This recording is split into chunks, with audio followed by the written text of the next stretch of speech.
Hello there, and welcome to another video about role-playing games on Dicey Encounters. And today we're going to talk about alternative games to Dungeons and Dragons. Now, a lot of people think that D&D is role-playing games is D&D. You're not going to see a TV show where they're playing anything else other than Dungeons and Dragons when it comes to role-playing games. But it really is just one game out of hundreds, really.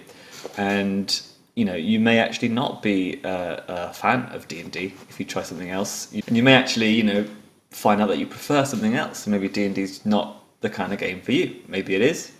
Don't matter. People can like different things. What's wrong with that? But people should be aware that there are alternatives to D&D. And I actually started off playing. I played two systems before I started playing Dungeons and Dragons. And so I don't really have any kind of allegiance to it. I think it's okay. I think it's quite good. People know what they're getting. But I would recommend giving it another go with something else. And I've got 5 examples. And I'm going to go through them. I'm going to talk about the mechanics of each. I'm going to talk about the theme of each.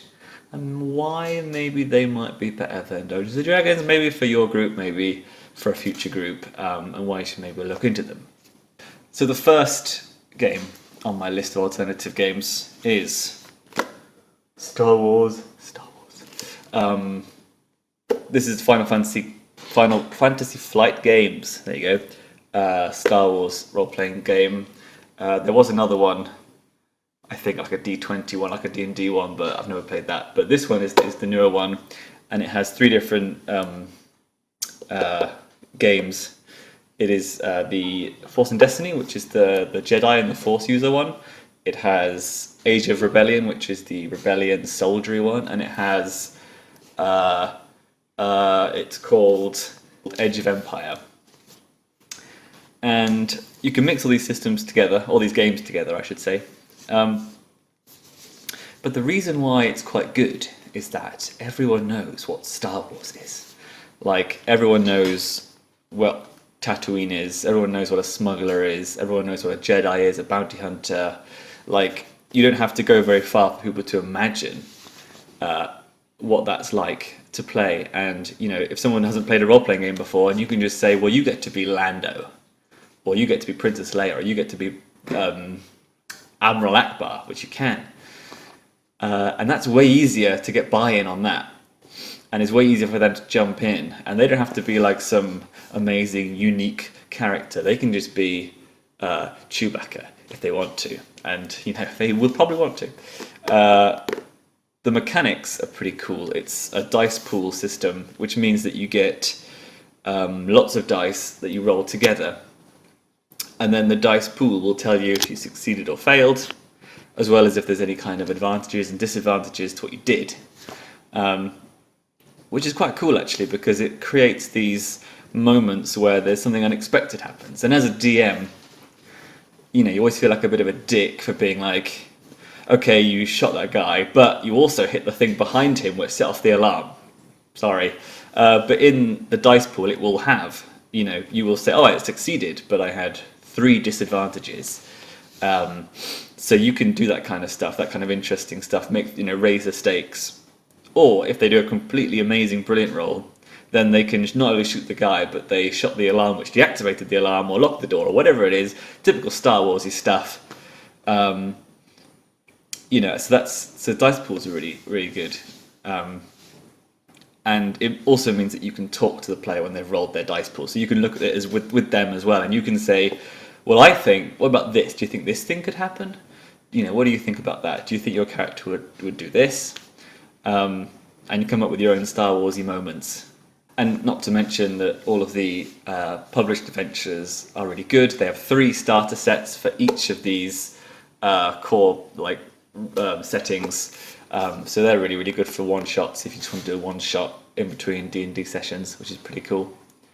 And also, since there's Star Wars movies every year now, Star Wars enthusiasm is really high compared to like medieval fantasy. Like, when was the last good medieval fantasy film? Like fucking Lord of the Rings. So yeah, Star Wars. The next game on the list is Warhammer. This is also Fantasy Flight Games. There is a new one that's been released by Ulysses North America, I think is their name. But this is like, this is one of the ones, this is Dark Heresy, so this is being the Inquisition. They've also got ones for Guardsmen, they've got Space Marines, they've got Chaos, they've got Rogue Traders. And this is kind of similar to Star Wars in a way that if your players are already fans of Warhammer and 40k, then it'd be so much easier to convince them to give this a go. You know, and also like if they take a look at the cover and they say it's disgusting, I love it, then you know they probably are a pretty good 40k player. But as you can see, lots and lots of rules to remember. It has a high amount of what we call crunch, which means lots of extra mechanics, and it borrows a lot from the tabletop game. So combat is very intensive. But, you know, if your players like that kind of thing, if they're very gamey, if they come from a gaming background where they like stats and variables to the combat, and, you know, if they like the idea of having tables to tell them how severe their critical hit was with the type of damage to the certain body part, yeah, they would really love that. Let me give you an example. Explosive critical effects, leg. You roll a 1d10, and on a 9, the leg explodes in an eruption of blood, killing the target immediately and sending tiny fragments of bone, clothing, and armor hurtling off in all directions. Each target within 2 meters suffers a single hit for 1d10 plus 2 impact damage to a randomly determined hit location. So, if your players like that kind of thing, if it sounds good to you, then give it a go. And if you want to buy the new system, which is called Wrath and Glory, that has rules for using aliens as well. So if you're not a fan of the Space Marines and you want to play Eldar or Orcs or whatever, that has it too. So, you know, for the Emperor and all that. Okay, third game, Blades in the Dark.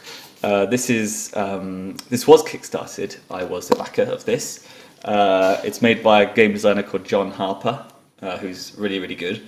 And it's basically, if you've ever played Dishonored or you've read Lies of Lachlan Mora, it's kind of that industrial punk setting, sort of Victorian industrial goodness, where you play a gang of thieves, murderers, assassins, con artists, whatever you like.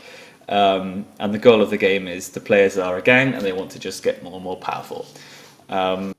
It's an example of really concise game design, like what is the fantasy, what is the goal of the players? Okay, now let's make all the mechanics support that. Everything in here is designed for players to run scores, run missions that they've designed themselves, and to utilize contacts, assets, you know, screw over rival gangs, make allegiances with rival gangs. And there's also some freaky like ghost stuff in as well, so you can have sort of this weird Victorian magic. And also, instead of whale oil like in Dishonored, the city's run by demon blood. So that's really cool. Yeah, it's edgy and cool. And there's also all the stretch goals are like different game designers doing different settings with the same system. So you're gonna have sci-fi, you're gonna have typical medieval fantasy versions of each of this system coming soon. So I have yet to play it, but I've read this loads and loads of times and I really want to play it. So yeah, you need to have players who are really into their, you know, collaborative storytelling and really want to create these cool stories and these edgy characters. Okay, this is number 4. I don't have any books for these because they don't really do them. But my 4th is more of a system than an actual game itself. But it's called Powered by the Apocalypse. Some of the games are Dungeon World, Apocalypse World, and basically how I like to think of it, how I describe it to people, is if D&D is your black coffee, you know, it's just a black coffee, mate, just a normal black coffee, you know, just a normal, average, normal black coffee, then the Powered by the Apocalypse is the flat white of role-playing systems. It is, you know, it's lean, it's cool, and people stand by it and defend it to the hilt. And what makes it so good is, I mean, it is really lean. Like Dungeon World was made to be D&D, but with all that stuff taken out that makes it really hard for people to get into it. So your character sheet, like your character creation is just, you get your character sheet and it will give you 2 or 3 options for each thing, and you just tick what you want. And then you have like a list of skills or upgrades that you get every 2 levels, and that's it really. And then, you know, to do anything, you roll 2 6-sided dice. None of this funky, weird dice. 2 6-sided dice, like you get in Monopoly, say, a very, very normal, socially accepted game. And you roll 2, and on a 1 to 6, it's a failure. On a 7 to 9, it is a success with a consequence. And 10 to 12 is a success. So really, really simple. And, you know, the way the system is so lean that if you're in a fight and you get an 8, that means that you have successfully broken through the enemy's defenses. But there's something bad as well. Maybe they've managed to get you. Maybe they've managed to hit you back. But whereas a 10 to 12 means that you've hit them and you're so skillful that they didn't even get a chance.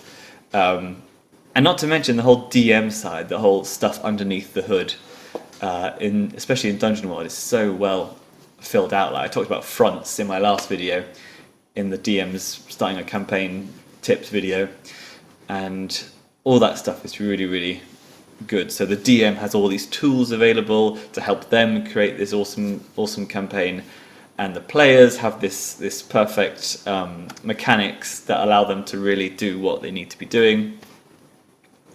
And there's different it covers different genres as well. There's Apocalypse World, which was the first one, I believe, so it's post-apocalyptic. There's a cyberpunk one, the fantasy one, which is Dungeon World, and there's like loads of others.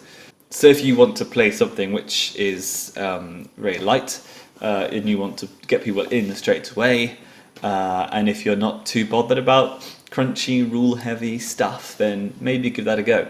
And if your players are like, yeah, okay, like, you know, I've devoured this, like, I want more, then maybe, you know, move on to D&D or move on to, you know, Pathfinder even more rules. But if you've seen players like me, like, you give them the double page of their class in D&D, like, oh, there you go, there's the paladin stuff, and they're just like, what? Like they can't even look at it. It's just too much. Dungeon World, like one-sheet character sheets, are really good. So the 5th and final game that I'm going to talk to you today about is John Harper. John Harper is back for his game Lasers and Feelings. Lasers and Feelings. And why Lasers and Feelings is cool is because it is literally 1 page of rules.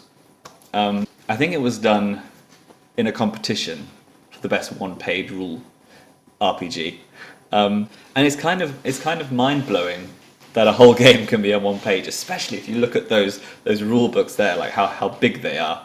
But Lasers and Feelings is really cool. It's designed for kind of one 4-hour session each time. It's kind of randomly generates these Star Trek-esque missions.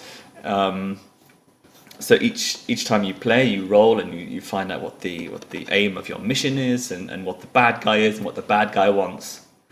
And then you pick some characters from like your quirky crew members, you know, captain and a medic and a commander or whatever.